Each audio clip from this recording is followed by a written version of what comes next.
So in last class we have completed till clouds. हमने clouds के बारे में बताया था, सिरस, ऑल्टो एंड स्ट्रेटस।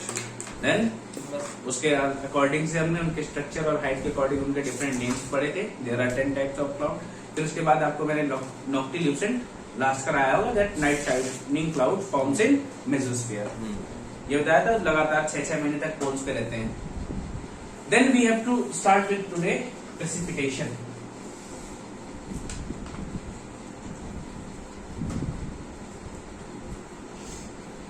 तो प्रेसिपिटेशन आपको समझ में आई क्या था? कहां से होता है? बस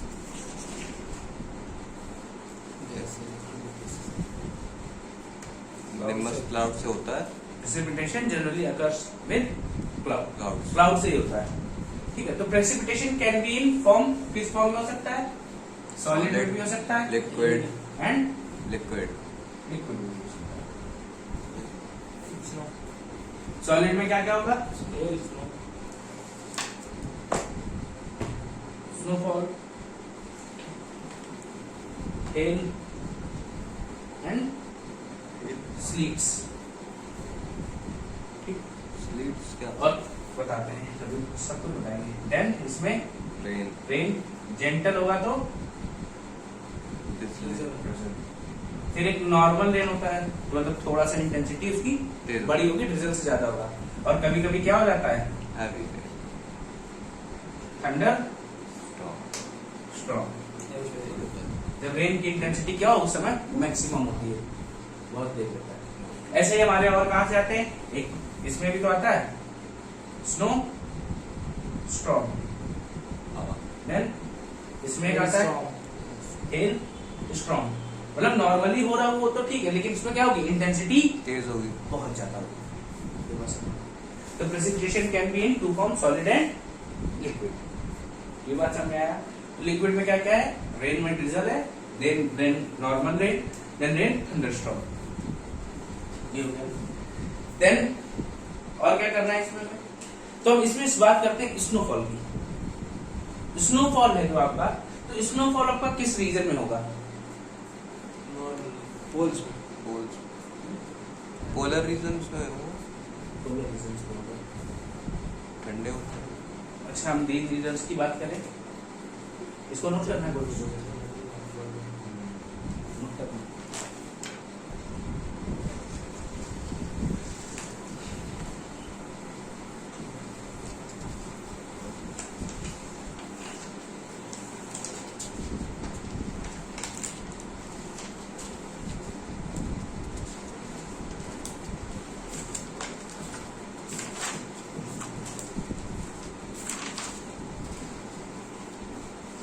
अब मैं आपसे किसकी बात कर रहा हूं?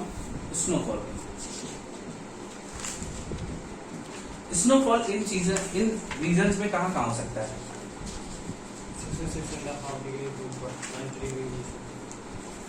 पोलर और सब पोलर रीजन में। This one is polar and सब पोलर। इनमें तो ये हो ही सकता है, मतलब बेसिकली कहां होगा? In polar regions. लेकिन अगर आप ट्रॉपिकल और सब ट्रॉपिकल में आए, यहां क्या आ जाएगा? सब ट्रॉपिकल में पहुंचेंगे, तो सब ट्रॉपिकल रीजन है, यहां पे हमेशा कब होगा? विंटर्स में। सब ट्रॉपिकल में सिर्फ विंटर्स विंटर्स में होगा। और कहीं आप ट्रॉपिकल के पास आ गए या इक्वेटर पे आ गए, इक्वेटर पे क्या होगा? In winters only at high temperature altitude. मतलब क्या होगा? माउंटेन्स वगैरह दिखाई देते हैं आपको, माउंटेन्स की पीक वगैरह पे होगा। तो जनरली नीचे तो होता ही नहीं है। आपके यहाँ कभी हुआ है? आप तुर्की ट्रॉपिकल के पास हो, ये बात समझ आया? तो क्या है, कहां कहां हो सकती है? इक्वेटर के पास भी अगर कभी होनी है तो हाई ऑल्टीट्यूड्स पे ही होगी। अगर यहाँ होनी 45 डिग्री का राउंड तो विंटर्स में ही होगी। देन सब पोलर एंड पोलर में कभी भी हो सकती है, generally in cooler region. Note it down. इसके बाद आगे बढ़ते हैं। और ये जो हमारा स्नोफॉल है, स्नोफॉल का स्ट्रक्चर कैसा होता है? कौन सा स्ट्रक्चर? इसका स्ट्रक्चर अच्छा क्या?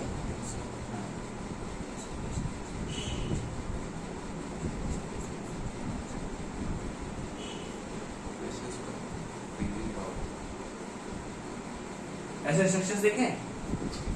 कार्टून में इस टाइप के स्ट्रक्चर देखे हैं आपने? These are the structure of snow. Snow का स्ट्रक्चर हेक्सागोनल होता है और एग्जैक्टली यही नहीं हो सकता है हेक्सागोनल, बहुत सारे स्ट्रक्चर्स हैं that are the structures of snow. Snow is a hexagonal structure. Regular structure है। ये रेगुलर कैसे?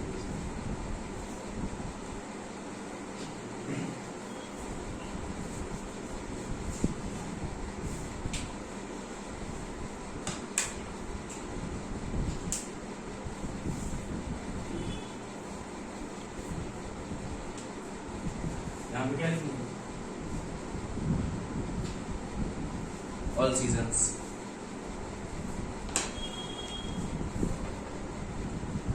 ठीक है। अच्छा, आप लोगों ने स्नो देखा है? कहाँ? फ्रीज में। फ्रीजर खोलो, उसमें आपको कभी कभी डस्टी टाइप का मटेरियल दिखाई देता है, राइट? तो उसको जब निकालो तो क्या दिखाई देता है? अलग अलग है, सेपरेट। वो क्या है? स्नो। और सॉलिड है तो आइस। Ice, hello. मार दो पेट के। अब जो हमारा स्नो है हेक्सागोनल स्ट्रक्चर का है, और ये बनती कैसे है? By freezing around the dust particle. आपने सुना था कि हमारे क्लाउड्स हैं, क्लाउड्स में क्या है? Suspended particles. वाटर मॉलिक्यूल्स थे, सस्पेंडेड वाटर मॉलिक्यूल्स ही हाँ। बुक्स में, और क्या डस्ट पार्टिकल्स थे। तो उन्हीं डस्ट पार्टिकल को क्या बोल रहे थे हमने? Hygroscopic particles. उनके अराउंड ही वाटर जाके एक्यूमुलेट हो रहा था। यहाँ पे जब एक्यूमुलेट होगा वाटर तो क्या होगा? फ्रीज होकर एक्यूमुलेट होगा। वो वाटर बनने का इंतजार नहीं करेगा, वो जब क्या होगा? एक्यूमुलेट हुआ तुरंत फ्रीज हो जाएगा। तो क्या छोटे छोटे हैं पार्टिकल्स, क्या बन गया? स्नोफॉल बन गया। ठीक है। स्नोफॉल, इन snowfall water droplets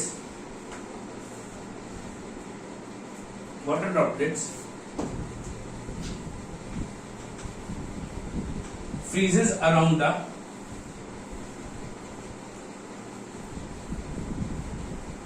dust particles.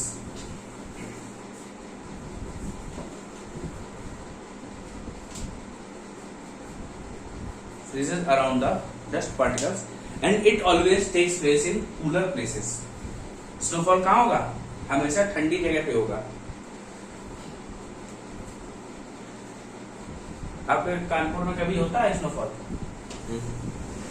हो जाए तो क्या होगा? कुछ नहीं, हिल स्टेशन बन जाएगा अपना, लोग भी घूमने की प्लेस हो जाएगी ना। क्लाउड से स्मॉल, तो हमारे क्लाउड्स में क्या होते हैं? Small droplets. अब इससे क्या क्या होता है हमको? एक तो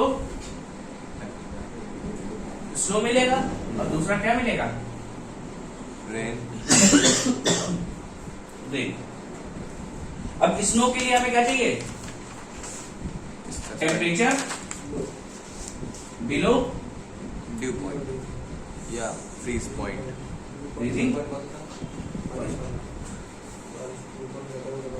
ठीक है। टेम्परेचर कैसा होना चाहिए? Below freezing point. And not only temperature, there also we are discussing about pressure. ठीक है, प्रेशर भी कैसा होना चाहिए? ज्यादा ही होगा तभी तो वो एक्यूमुलेट हो जाएंगे। Temperature and pressure should be in a condition that they will fall freezing point. तभी ऐसा होगा कि क्या स्नोफॉल हो सकता है, स्नो फॉर्म होगी तभी स्नो फॉल होगा। देन फॉर रेन के लिए क्या होगा? Temperature and pressure above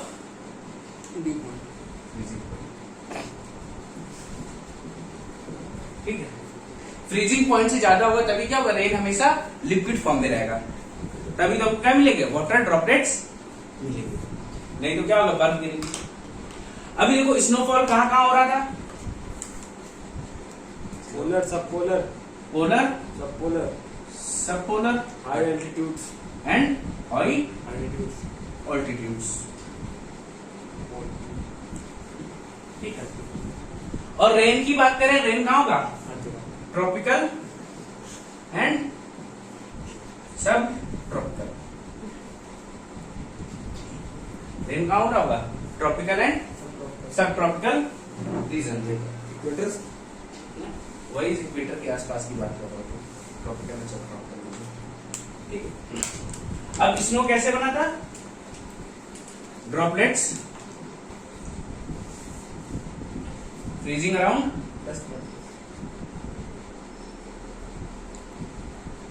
dust particles.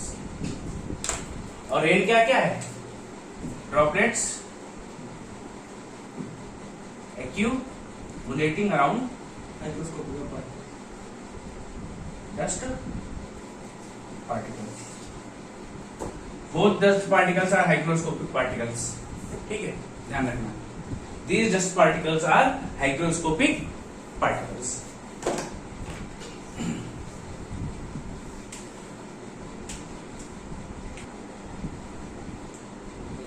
ठीक है, तो हमने clouds with small droplets. Clouds में क्या होता है? स्मॉल वाटर ड्रॉपलेट्स होते हैं basically.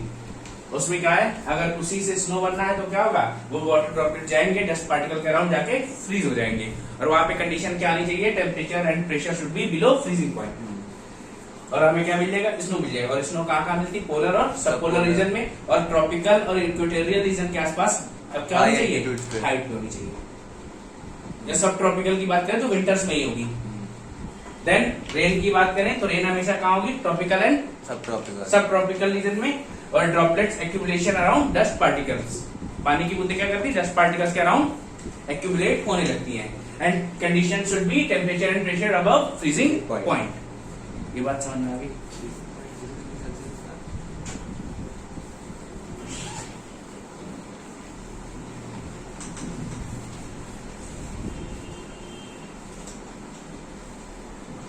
Next one is slit and hell.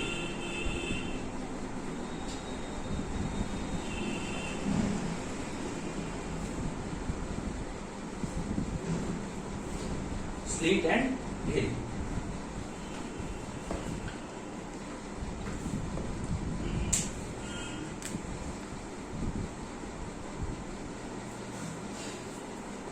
तो स्लीट और हेल क्या है?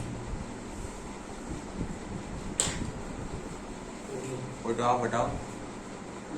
Solid form of water. तो स्लीट क्या है? जब स्मॉल वाटर ड्रॉपलेट्स फ्रीज होते हैं तो क्या बनेगा? स्लीट बनेगा। और जब ये क्या हो? बिग वाटर ड्रॉपलेट्स हो तो क्या बनता है? हेल बनेगा। ये बात समझ में आ रही है? स्लीट और हेल। स्लीट में क्या होंगे? वाटर ड्रॉपलेट्स छोटे होंगे और हेल में वाटर ड्रॉपलेट्स बड़े होंगे। अब देखो बेसिकली स्लीट में होता क्या है? This is your cloud. ठीक है, क्लाउड है ये। क्लाउड में क्या होता है? छोटी छोटी पानी की बूंदें। तो यहां से ये पानी की बूंदें गिरेंगी और यहाँ का टेम्परेचर कैसा होगा? Above freezing point. ठीक। तो जैसे ही वाटर ड्रॉपलेट्स नीचे आएंगी तो समवेयर इनको क्या मिलेगा? टेम्परेचर कैसा होगा यहाँ पे? Below freezing point. नीचे गिर रहा था। जब पानी ऊपर से नीचे गिर रहा था तो रास्ते में क्या मिला? Temperature below freezing. तो जैसे बिलो फ्रीजिंग पॉइंट जाएंगे कहां पे? अपर एटमॉस्फेयर में।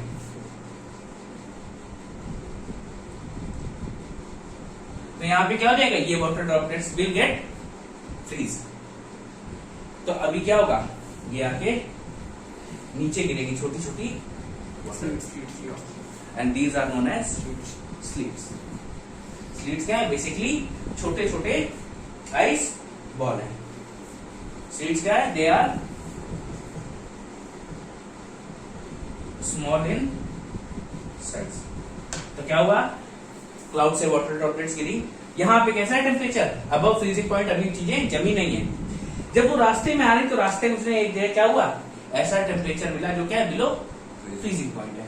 इन अपर एटमॉस्फेयर, एटमॉस्फेयर में ये काम हो रहा है और ये वाटर ड्रॉपलेट्स क्या हो गई, फ्रीज हो गई, और फ्रीज होने के बाद ये फिर से नीचे आ रही। बस इसमें मैटर क्या है, they are small in size, तो sleets are small in size.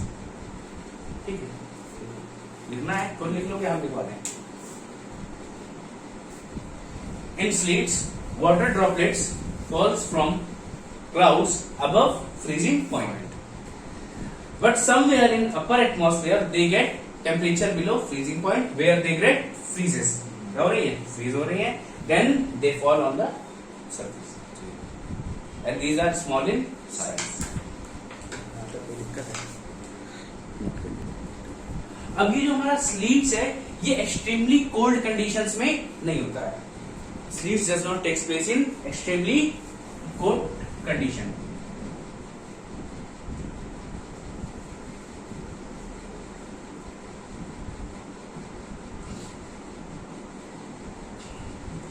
अब इसको जो ये लो टेम्परेचर मिला था अपर एटमॉस्फेयर में, लो टेम्परेचर मिला होगा तो ये कहां से मिला होगा, माउंटेन विंड्स। माउंटेन विंड से इनको हमने क्या कहा था, एक नाम और दिया था, कैटाबेटिक या anabatic, katabatic winds are the sources of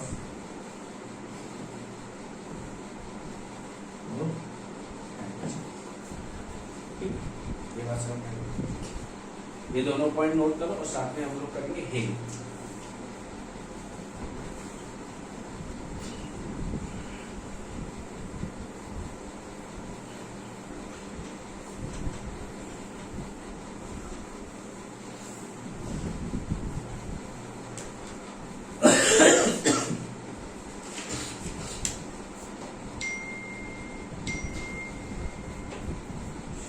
देखो तो हेल में मैंने अभी तक आपने क्लाउड्स तो आपको बताई थे, क्लाउड से क्या हो रहा था, रेन हो रही थी, ठीक है, इसमें पानी की बूंदें थी और वो क्या हो गई, नीचे गिरना start.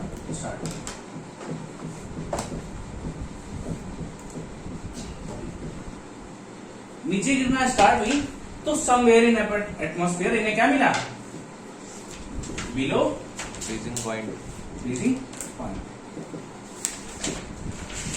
Temperature below freezing point.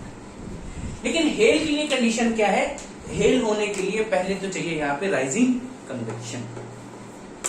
Convection पता है, याद है, पक्का बताओ जरा कन्वेक्शन क्या है, बताओ कन्वेक्शन बताओ पहले। तो बेसिकली क्या होता है, राइजिंग कन्वेक्शन क्या है कि हमारा अर्थ सरफेस क्या है, गर्म हो रहा है। जो हेल का कंडीशन है, हेलिंग कहां पे होगी, it always occurs in tropical and sub tropical regions. कभी ये कहा पोलर रीजन के पास नहीं होगा, it never takes place near poles, it always takes place in tropical और सब ट्रॉपिकल रीजन। मतलब ये कैसे हैं, ये गर्म इलाके हैं भैया, ऐसे रीजन जहां पे गर्मी हो, और गर्मी होगी तो क्या होगा, कन्वेक्शन होगा।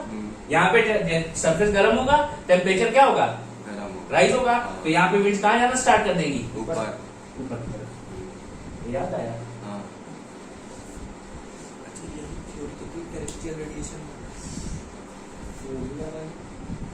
अभी सब याद आ गया होगा कि खाने के बाद।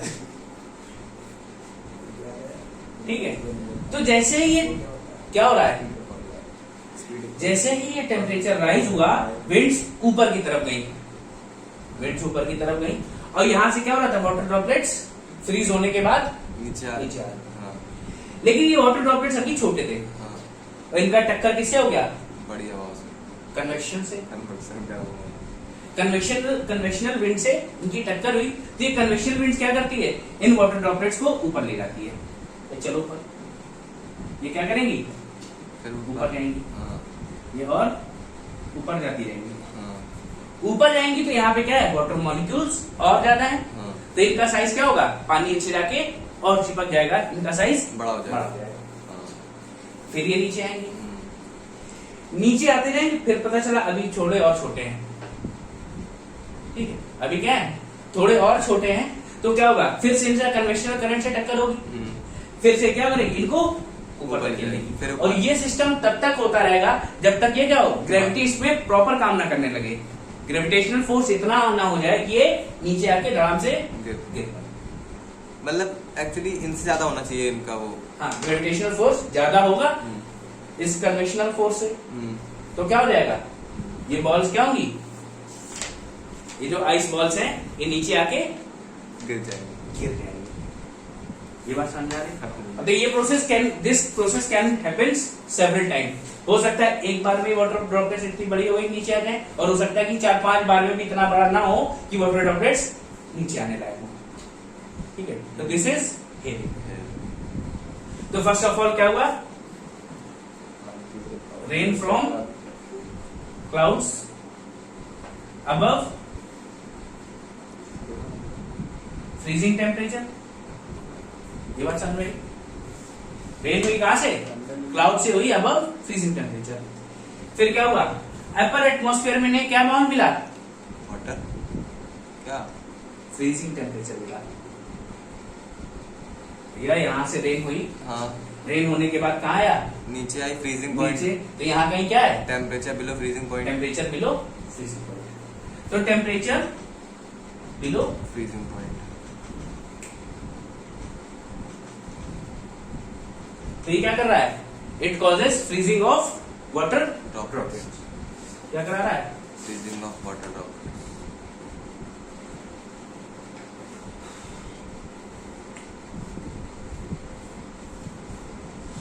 Water droplets.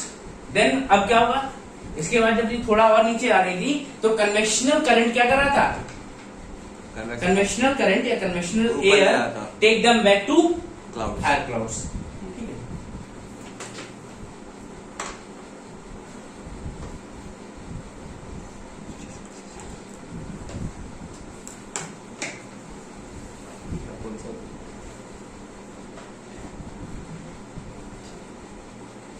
कहां तक चली गई, वाटर ड्रॉपलेट्स अब क्लाउड्स तक चली गई। क्लाउड्स में जाने के बाद क्या होगा, their size will increase increase by accumulation of water. water। तो भाई पानी की ड्रॉपलेट्स क्या होंगी, उनके चारों तरफ और एक्यूमुलेट कर जाएंगी, होंगी, कोई दिक्कत है आता। देन अब क्या होंगी, वो जो छोटी छोटी बॉल्स थी, the balls will turn into bigger in size. Ice ball will turn into bigger in size. जब बिगर हो जाएंगी तो क्या हो जाएंगी, ये नीचे आ जाएंगी। ये बात समझ में आया? तो यहां से हमने स्टार्ट किया था और ये हमारा फाइनल है। तो सबसे पहले क्या हुआ, क्लाउड से बूंदे आई। पानी की बूंदे गिरी, पानी की बूंदे गिरी तो क्या हुआ, अपर एटमॉस्फेयर में कैसा टेम्परेचर था जहां वो जम सके, temperature below freezing point. Freezing point, temperature below freezing point था और वाटर ड्रॉपलेट्स वो नीचे आने लगी। लेकिन नीचे से क्या हो रहा था, अर्थ का सरफेस गर्म था, सरफेस गर्म होने की वजह से टेम्परेचर राइज हुआ, टेम्परेचर राइज हुआ तो यहाँ से कन्वेक्शनल करंट्स बने या कन्वेक्शनल एयर हुई, वो क्या है, ऊपर की तरफ राइज हुई। वो राइज हुई तो इससे जो वाटर ड्रॉपलेट्स मिले वो उनको लेकर वापस क्लाउड्स की तरफ चली गई। जैसे ये वाटर ड्रॉपलेट्स वापस क्लाउड में गए, इनकी साइज बड़ी होने लगी by accumulation of water droplet. जब वाटर साइज बड़ा हुआ then they will again come back to atmosphere. अगर उनका साइज इतना है कि वो नीचे गिर जाए तो नीचे आ जाएंगे, अगर साइज छोटा होगा तो कन्वेक्शनल करंट फिर से उनको वापस ले जाएगा, फिर से बड़े होंगे, फिर से ये प्रोसेस जब तक होगा जब तक ये वाटर ड्रॉपलेट्स नीचे ना। कोई दिक्कत, नोटेड डाउन। ठीक है, सो क्या हुआ, this condition will take place or this process will take place till the ice balls comes under the gravity effect। जब तक वो ग्रेविटी इफेक्ट के अंदर नहीं आ जाती प्रॉपरली तब तक क्या होगा, ये water droplets freezes water balls ऊपर जाते रहेंगे, बड़े हो जाएंगे, फिर नीचे आएंगे, फिर बड़े और बड़े होंगे, और जैसे ही उनका अमाउंट इतना हो जाए कि वो ग्रेविटी इफेक्ट के अंदर कंप्लीटली आ जाए, तो क्या होंगे, धड़ाम से नीचे की तरफ गिर जाएंगे। ठीक है, अब देखो ये हमेशा कहाँ आते हैं, ट्रॉपिक सब ट्रॉपिक, यानी कैसा हुआ यहाँ पे, लो टेम्परेचर। टेम्परेचर। अब अच्छा ये समर्स में होंगे विंटर्स में, हेलिंग विंटर्स में। समर्स अभी शायद महीने भर Winter. पहले हुआ था, याद है, समर्स में। ओले गिरे थे। all seasons It can take place in all seasons in summers and winters hello. हाँ बोले दोनों all सीजन। seasons स्नो होता है। cold storage में रखा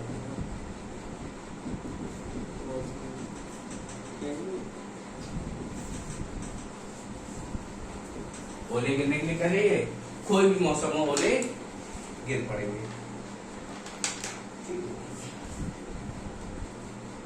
और इससे हमारा सबसे बड़ा नुकसान क्या होता है, फसल फसलें, इट डैमेजेस द क्रॉप्स। तो हेल में भी कुछ ऐसा जो ना समझ में आया हो, कोई समस्या है? नहीं, इसको साफ कर दे। कन्वेक्शन। इसी को हम लोग बोलते हैं कन्वेक्शन। ठीक है, राइजिंग एयर और कन्वेक्शन करेक्ट। हिंदी में बोलते हैं संवहनी धाराएं। ये मुझकर वो थोड़ा सा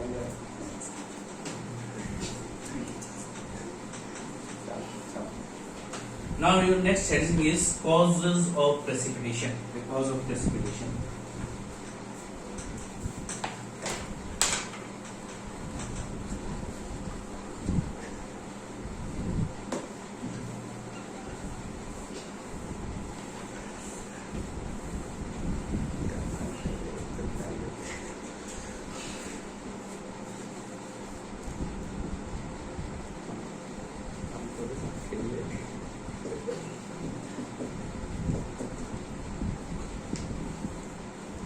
तो प्रेसिपिटेशन होने के लिए आपको क्या चाहिए, प्रेसिपिटेशन होने पानी clouds क्लाउड्स। और क्लाउड्स कैसे बने थे, क्लाउड्स किस प्रोसेस से बने थे,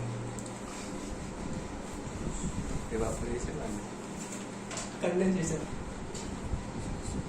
क्लाउड्स बने थे कंडेंसेशन से। तो कंडेंसेशन हमने कितने टाइप का पढ़ा था, there are 5 forms of condensation. कौन कौन सी याद है, fog, Mist. frost mist, mist नहीं है, मिस्ट ऐसे ही mist है। एक और होता है fog, Frost, mist, cloud and सबसे पहले वाला। सबसे पहला वाला Dew. dew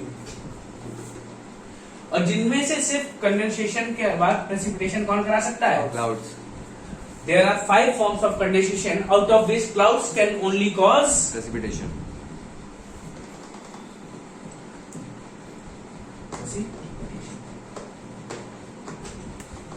तो hence condensation and precipitation are both different processes। ये बात समझ में आ गई, कंडेंसेशन और प्रेसिपिटेशन। दोनों डिफरेंट है ना, ये बात समझ में आ गई। तो प्रेसिपिटेशन के लिए हमें सबसे ज्यादा क्या जरूरी है, cloud. clouds cloud. Clouds. nimbus clouds nimbus. तो सबसे पहले इंपॉर्टेंट चीज क्या है, क्लाउड्स। और इन क्लाउड्स में क्या होनी चाहिए, water की availability suspended water molecules water भाई, यही वाटर मॉलिक्यूल्स नहीं होंगे तो क्या होंगे, ना ये बड़े हो पाएंगे ना ही नीचे आ पाएंगे। ठीक है। तो one of the most important thing is suspended water molecules which gets bigger by accumulating. कोई दिक्कत, इकट्ठे होकर क्या हो रहे हैं, बड़े हो जाएंगे और क्या होंगे, प्रेसिपिटेट हो जाएंगे as they falls under the gravity effect. अब अच्छा, वाटर ड्रॉपलेट का अपना एक शेप होता है ना, why is it so? Because of gravity, surface tension. ध्यान रखना, जो हमारा वाटर ड्रॉपलेट होता है, सभी वाटर ड्रॉपलेट्स अपना शेप बना के रखते हैं just because of the surface tension. ठीक है, ये इनका एक अपना खुद का इगोइस्टिक फोर्स है। ठीक है, water droplets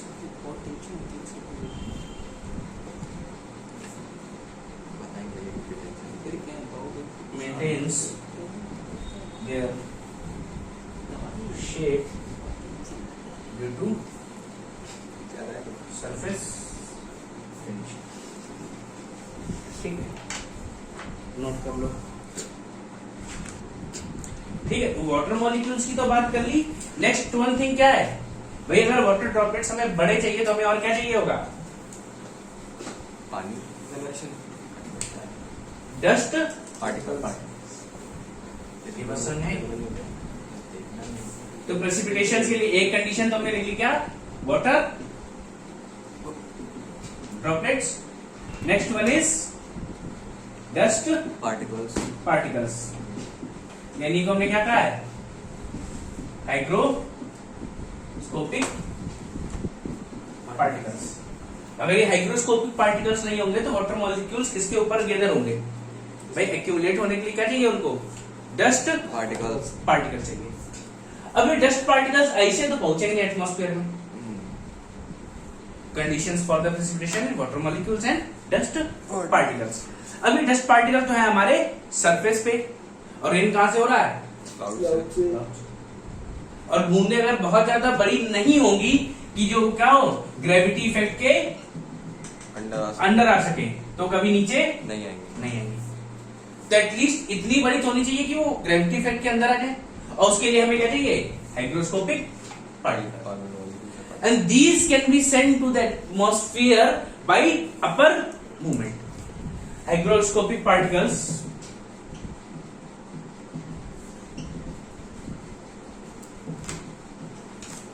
are sent to upper atmosphere by upward। किससे होगा? अपवर्ड मूवमेंट से होगा। इससे क्या होगा? So the water droplets became bigger in size and comes under gravity effect। ये बात समझ में आई? क्या होगा? ग्रेविटी इफेक्ट में आ जाएंगे। तो ये जो रीजन है, ये जो हमारा अपवर्ड मूवमेंट है डस्ट पार्टिकल्स का, वो कैसे होगा? First one is convection. तो जो upward movement of dust particles occurs through the first one is convection. तो कन्वेक्शन कैसे होता है भाई? यहाँ पे क्या हो रहा है? राइज हो रही है। ये बात समझे? और ये राइज होने के बाद क्या होता है? याद है कुछ? ऐसे मूवमेंट होता है। ठीक है, तो क्या है? This is convection. यहाँ पे क्या हो रहा है? और इसी में क्या है? डस्ट पार्टिकल्स इसके साथ ऊपर जा रहा है। First one is convection. इसको नोट करो, फिर आगे की बात करते हैं। ठीक है, आप इसमें क्या लिखेंगे? Basic requirement of precipitation. सबसे पहले वाटर ड्रॉपलेट्स और डस्ट पार्टिकल्स चाहिए। ठीक है, तो ये जो हमारा कन्वेक्शन है, ये क्या कर रहा होगा? डस्ट पार्टिकल्स को ऊपर ले जाओ। पहले तो क्या है? कन्वेक्शन कैसे होता है? By heating surface. भाई सरफेस को गर्म कर रहा होगा, जिसकी वजह से क्या होगा? यहाँ पे यहाँ की एयर ऊपर जा रही है, लो प्रेशर क्रिएट होगा। लो प्रेशर क्रिएट होगा, विंड्स राइज होगी। That is convection. अच्छा, अगला अपर मूवमेंट याद है आपको कोई? आपने कुछ वर्लपूल मूवमेंट्स पढ़े थे शायद, कुछ याद हो? कितना कर रहा है?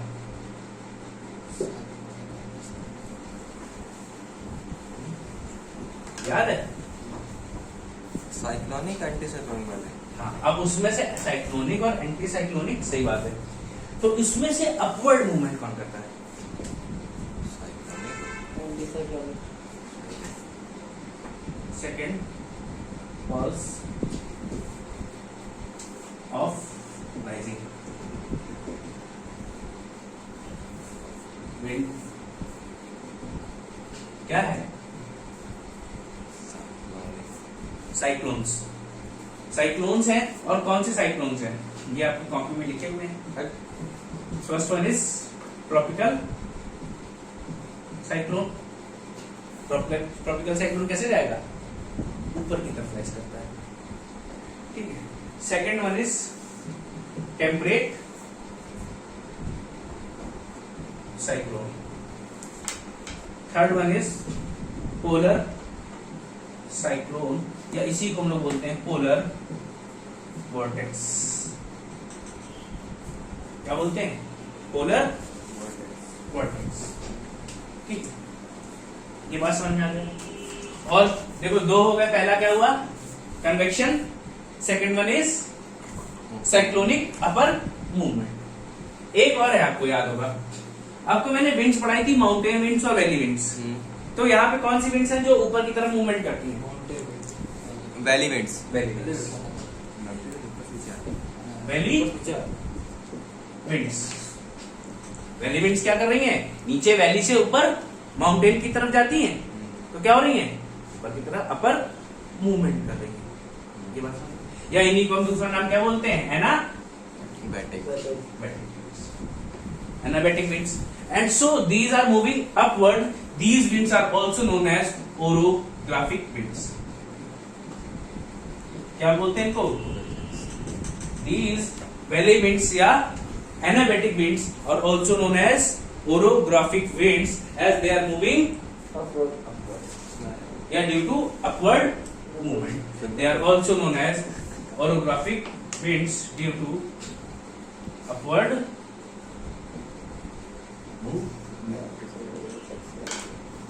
ये बात समझ में आ रहा है, ठीक है। तो हमें क्या क्या समझ में आया? अपवर्ड मूवमेंट के लिए हमारे पास क्या क्या है? कन्वेक्शन है, then cyclone and orographic. For upward movement we have cyclone, convection and orographic winds, ठीक है। तो हमने पढ़ लिया कि विंड्स जो हमारे डस्ट पार्टिकल्स को ऊपर ले जाने के लिए अपवर्ड मूवमेंट चाहिए, और अपवर्ड मूवमेंट को हमें कहां से मिलती है? Convection, cyclones and orographic winds. Oreo याद आ रहा है, ओरियो बिस्किट खाना है इनको, है भैया। वैली विंड्स ही बोल सकते हैं ना? हाँ, ओरोग्राफिक विंड या वैली विंड्स ही भाई है।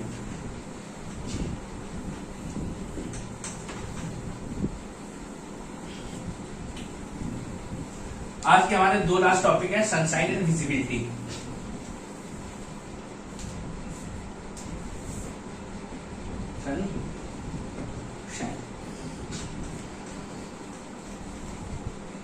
दिस इज योर अर्थ, नहीं equator, and this is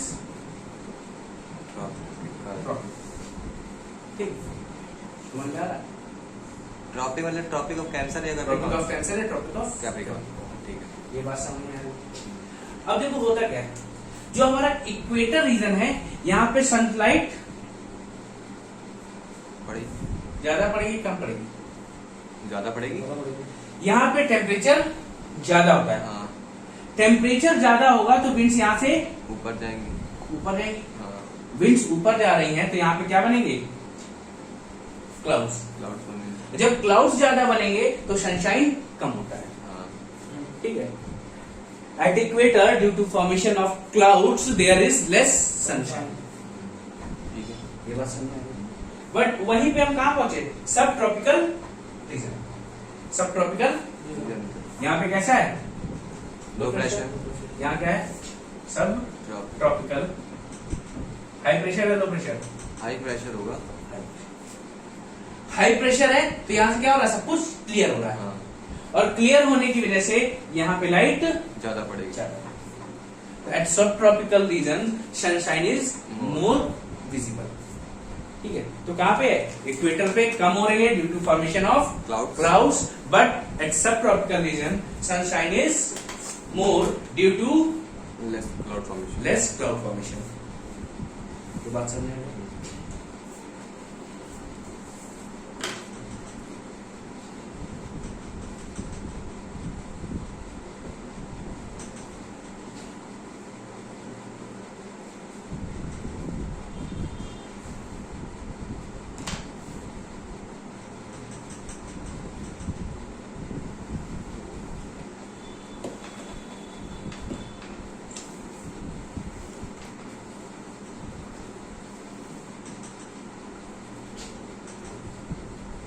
more sunshine यहाँ पे sunshine is less due to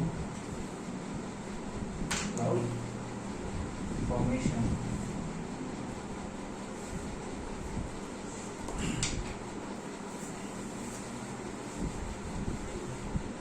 क्या कह सकते हैं यहाँ पे, क्या होंगे, स्काईज क्लियर होंगे सब ट्रॉपिकल रीजन में। देन इसके बाद हमें क्या करनी थी, विजिबिलिटी। विजिबिलिटी।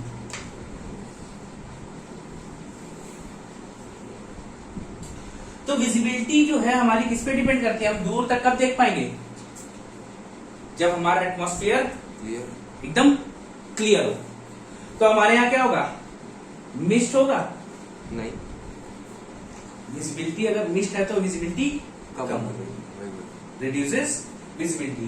और क्या कम करता है, Fog. स्मॉग। फॉग, स्मॉग पता है ना क्या होता है, नहीं वो मिस्ट होती है। नहीं, पता करो, दिल्ली में बहुत जनता है, सुने हो ना, विंटर्स में स्मॉग की वजह से सब कुछ कोहरा। रुक गया। धुंध वहाँ एग्जिट क्या है ये पता करने का मैं क्या है, बताना। स्मॉग। स्मॉग। जब फॉग के साथ उसको जो पॉल्यूशन मिलता है वो बनता है स्मॉग। ठीक। ठीक है, तो मतलब क्या है, मिस्ट, फॉग और स्मॉग, इनमें क्या होती है, ह्यूमिडिटी होती है, and they reduce the visibility. Visibility, they reduce visibility.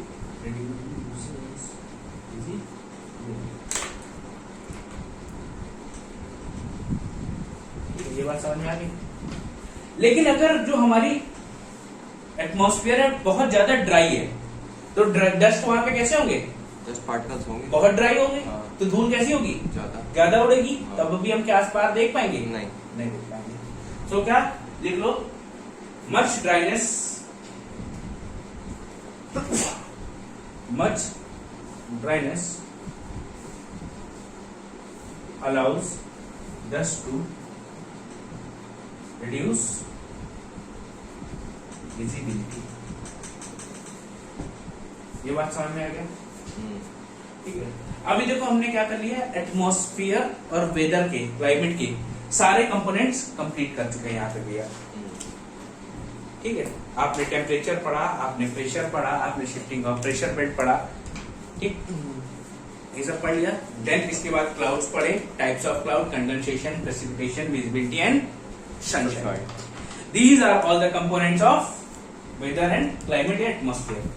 ये सारे के सारे हम कंप्लीट कर चुके हैं, and tomorrow we will do the jet stream. Jet stream हमने छोड़ दिया था, याद है आपको, तो जेट स्ट्रीम उसको कंप्लीट कर देंगे, jet stream and Rossby waves.